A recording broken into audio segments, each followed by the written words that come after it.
I think is critically important. Can you repeat what you just said, please?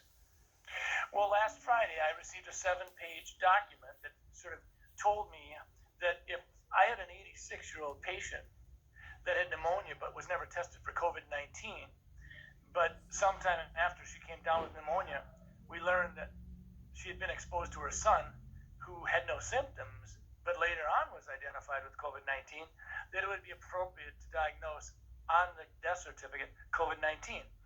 Now, we've not done that. If someone has the pneumonia and it's in the middle of a flu epidemic, and I don't have a test on influenza, I don't diagnose influenza on the death certificate. I will say this elderly patient died of pneumonia.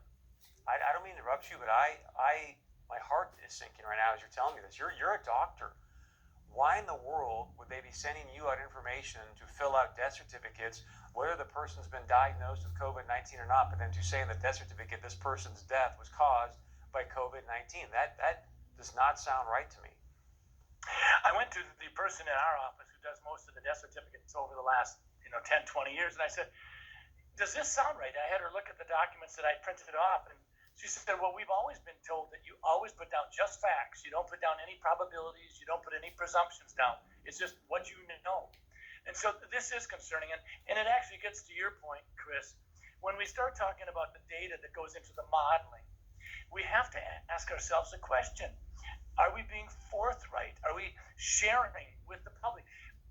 Minnesota, North Dakota, we don't need to be having it sugar-coated. We want to know what's going into your modeling. So with that being said, why would they want to skew the number of deaths due to COVID-19? Well, fear is a great way to control people, and I worry about that. I worry that sometimes we're so darn interested in just jazzing up the fear factor